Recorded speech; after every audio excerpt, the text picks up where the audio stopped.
So, how do you feel about rules? Different personality types tend to view rules differently, don't they? Some like to live their lives by the maxim, rules were made to be broken, whilst others are real sticklers for keeping them. I probably fall more into the latter category. As a young child, I had a friend called Jenny, whose mother delighted in telling the story of a playdate where me, Jenny, and another friend, also called Jenny, were allowed to eat our dinner outside in the garden. She gave us each a plate of cut-up sausages with vegetables, and having told us to make sure you eat everything on your plate if you want any pudding, she went inside to catch up on her chores. Later, she looked out of the window and saw the two Jennies had found a loophole to this rule and were transferring pieces of sausage from their own plates to mine, whilst I, rather than objecting, kept on sadly but dutifully attempting to eat everything on my plate, including the transferred sausages. Fortunately, Jenny's mother came and rescued me from their mischief and my own rather literal obedience to the rules. And that is one of the challenges of rules, isn't it?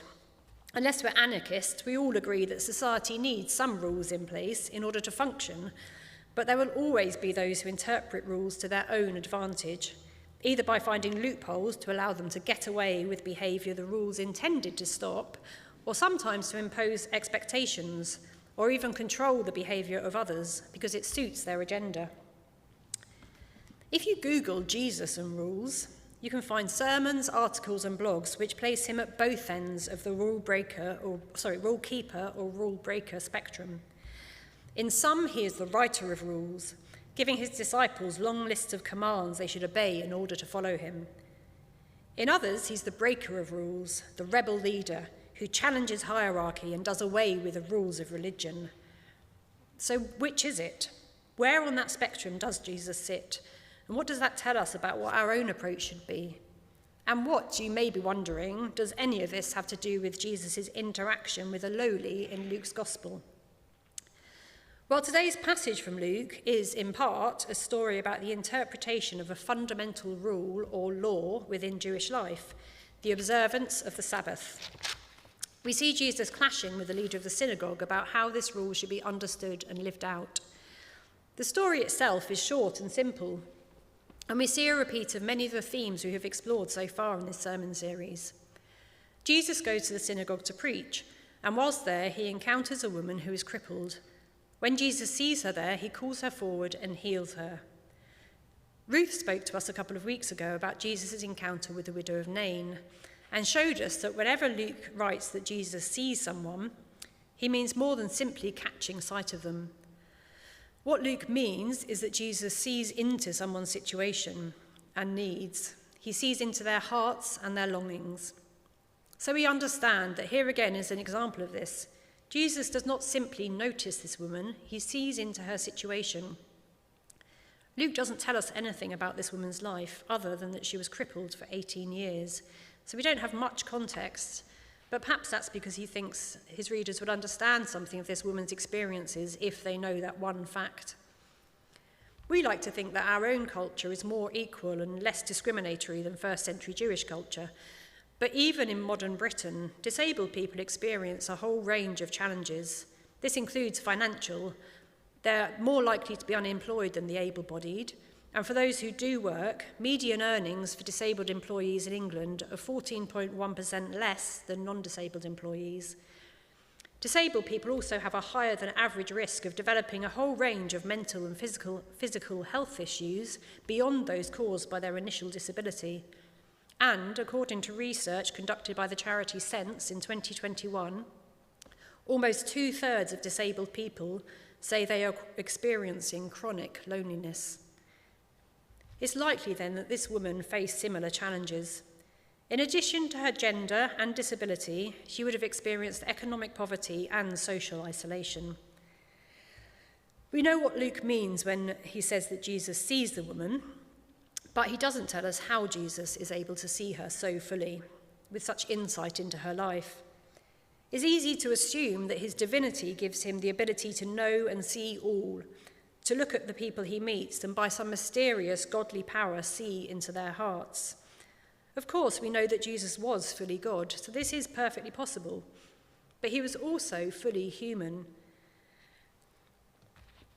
So it's just as plausible that he knew about her life because he had spoken to her. These towns that Jesus was travelling through would have been small communities, and this woman's deformity made her easily recognisable. Perhaps when Jesus arrived there, he had encountered this woman and spoken with her, so when he saw her again at the synagogue, he already knew and understood what she needed most. Maybe he knew what her life was like because he had taken the trouble to ask her. And that presents more of a challenge to us, because we are not divine, so unless we've received a powerful gift of prophecy, we can't see into people's hearts the moment we meet them. But we are human. We can talk to people. We can find out about their lives and gain insight and understanding that way. We can develop our empathy for others by taking the time to learn what their lives are like, and then use that to better understand their needs in order to discern how best to serve them. When he heals her, Jesus tells the woman, "You have been set free from your infirmity." He is offering her not only healing of her disability, but freedom from its effects on her life. Jesus sees beyond this woman's disability to the person she is and who she has the potential to be. We get a glimpse of that person in her response to the healing. She immediately straightens up and praises God. Notice that it doesn't say she thanks Jesus, but that she praises God. It's easy for us, with the benefit of hindsight, to say, well, thanking Jesus is the same thing as praising God. But this is happening midway through Jesus' ministry. There's a lot of debate about who Jesus is, but very few, if any, understand yet that Jesus is God. The woman's instinct to praise God for her healing comes from her understanding that whoever this man Jesus is, only God could enable him to perform such a miracle. She knows God's power when she sees it, and her response to it is to praise him. This response is a clear contrast to that of the synagogue ruler. This man may not have received healing himself, but he has just witnessed a miracle. We don't know for sure, but it's likely that in this small town, the synagogue ruler would have been aware of this woman and her suffering already. She's probably a regular worshipper at the synagogue. And yet, what is his response when he sees this member of his community miraculously healed? Not wonder or praise, not joy for this woman, not even an inkling of surprise. No. His response is to object to the fact that this miracle has been performed on the Sabbath. In his eyes, Jesus has broken the law of the Torah, which states that Jews must observe the Sabbath and keep it holy by resting from any work. Luke describes the synagogue ruler as being indignant that Jesus had healed on the Sabbath. But he doesn't address his indignation directly at Jesus. Perhaps he doesn't have the courage to challenge Jesus directly, or perhaps he's worried about the optics of the situation. He's the leader of the synagogue where Jesus is preaching. Maybe it doesn't look good to challenge the preacher in front of the congregation. Perhaps he's even trying to appear to be defending Jesus' status, protecting him from bothersome people who want healing on the Sabbath. He doesn't address the woman either. Rather, he addresses his objection to the people, telling them, there are 6 days for work, come and be healed on one of those days, not on the Sabbath. His outburst reveals his attitude to be the opposite of Jesus' one. Where Jesus has seen this woman, recognised and ministered to her needs, this man overlooks her entirely. It seems that in his eyes, her healing is almost incidental. Her past suffering and her newfound freedom are irrelevant to him. All that seems to matter is that she's been healed on the Sabbath. It's easy to fault this man for his lack of compassion, but if we're honest, we can all be guilty of a similar attitude at times. I was at a food club recently. Food clubs are similar to food banks, but members pay a small weekly fee in order to receive a bag of food. The food parcels are made up from donations of food that would otherwise have been thrown away, either because it's excess stock or nearing the end of its shelf life. I watched the members arriving, paying their fee and receiving their bags of food. As they did so, the staff at the club chatted to them, asking after their families or other details of their lives. I noticed that some members were looking through the bags they received and asking to exchange certain items. I don't want this, can I swap it for that? As I watched, I had a thought that I'm rather ashamed of. I thought, these people ought to be more grateful. And then I caught myself in that judgmental moment. I realised that, unlike the regular staff, I wasn't taking time to talk to the members. I didn't know them or anything about their lives. I didn't know if they had children at home who'd refused to eat certain things. I didn't know what they already had in their cupboards. Food clubs exist to address food poverty, but also to reduce food waste. What would be the point then of members taking items which they would end up throwing away? I momentarily lost sight of the purpose of the clubs, and my ignorance about the lives of its members led me to judgment of them, placing unfair and unrealistic expectations on their behaviour. When we see people through the lens of a group or a demographic and fail to recognise them as individuals with lives as unique as our own, it can be very easy for them to become these people. It can happen in all kinds of contexts. For car drivers, cyclists temporarily become these people, and vice versa. Wherever you sit on the political spectrum, those on the other side of it are usually these people. But it is perhaps most prevalent when it comes to the lowly in society. It is often those groups who are most quickly on the receiving end of these people judgments. And this becomes particularly pernicious when this attitude is displayed or even driven by those in positions of power. It's what the synagogue ruler does here. He doesn't see the woman in front of him as an individual in need of the healing she's received. Rather, she is just one of the sick and disabled, these people who come to Jesus for healing on the one day of the week when he should be resting from work. It's the diametric opposite to the way Jesus responds to those he encounters, and therefore something we need to be alert to within ourselves when we come across those whose lives are different to our own. Whether it's about health or economic status, gender, sexuality, migration status, race, whatever context it's used in, a these people attitude is never about seeing individuals or understanding the stories of people's lives. Most often it's about imposing our own expectations or restrictions on a sector of society. It's an attitude that wants to keep people in their place. And I think this is one of the reasons for the anger present in Jesus' response to the synagogue leader and his allies. It seems that the ruler is speaking for a group of people as Jesus addresses them in plural. You hypocrites, he declares.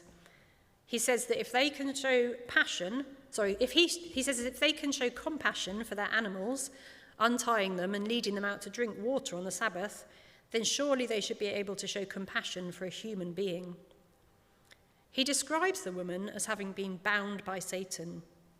This is perhaps confusing to our minds. Living as we do in an age of modern medicine and science, we tend to see a separation between the physical and spiritual realms. But in this passage, Jesus doesn't appear to draw the same distinction. The miracle is presented by Luke as a healing of a physical ailment, not as an exorcism to release the woman from an evil spirit.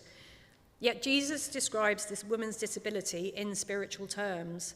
He asks the synagogue ruler, shouldn't this woman, whom Satan has kept bound for 18 long years, be set free on the Sabbath day from what bound her? Jesus understands that physical oppression and spiritual oppression are both a result of living in a fallen world, a world very different from the perfect one that God first created, a world which, for now, is still under Satan's rule. The woman's disability has no doubt led to her being more lowly, thanks to its impact on her ability to live and work. But she's also oppressed by external factors. The way in which she is treated by those around her is keeping her oppressed. Satan binds the lowly, not only by the circumstances of their own lives, but through the sinful attitudes of others, which leads to further oppression. The synagogue's leader's comments are a perfect example of this. He takes the Sabbath law, a law given by God for the good of his people, and is using it to keep the woman in her place, to bind her and those like her to their lowly status, perhaps in order to preserve his own status in society, perhaps through ignorance or fear, or perhaps simply through a lack of insight and understanding. The Sabbath law is the fourth of the 10 Commandments God gives to Moses on Mount Sinai. The passage we heard earlier from Exodus says the law is given because God rested on the seventh day after creating the world, and therefore the Israelites should also rest from their work on the Sabbath. In the account of God creating the world at the start of Genesis, we're told repeatedly that God looked at what he had created and saw that it was good. In observing the Sabbath, the Israelites are called to remember and acknowledge God as the creator of a good world and to share in God's rest. But if we turn to Deuteronomy chapter 5, we find a different explanation. Here, Moses repeats the Ten Commandments when he addresses the Israelites and calls them to obedience before they finally enter the land God promised them. In this version, Moses says that Israel should observe the Sabbath in memory of God rescuing them from slavery in Egypt. Sabbath observance is associated not only with rest, but with liberation. In healing the woman, Jesus removes her disability, the physical sign that she lives in a fallen world, and restores her body to the state God intended when he created a good world. He also sets her free from the oppression that has come from living in a sinful world, often in the form of poor treatment from others. Far from breaking the Sabbath law, Jesus is fulfilling it here, giving this woman both rest and liberation. Jesus does appear to challenge the rules in this story, but he's not rebelling against God's law. What he challenges is the practice of using God's law to bind his people. Jesus is restoring the rules to their true purpose and application. He's challenging the oppression of the lowly, and we are called to do the same. If we're going to do that, we must first be able to see them as Jesus does, not as a demographic or a these people, but as individuals with hopes and desires and needs. We can't do that without getting to understand about their lives. Where there are groups in our society who are oppressed, we need to take action to educate ourselves about their situations. And we need to be willing to talk to people who are different from ourselves and find out what their lives are like, who they are, and what they hope for in life. We need to be self-aware enough to recognise our own these people moments and humble enough to acknowledge our mistakes, ask God for forgiveness, and let him free us from the attitudes that are binding our own hearts so we can be set free to love as he does. And we need to remember that God's law is love. Again, we've seen this theme come up already in the sermon series.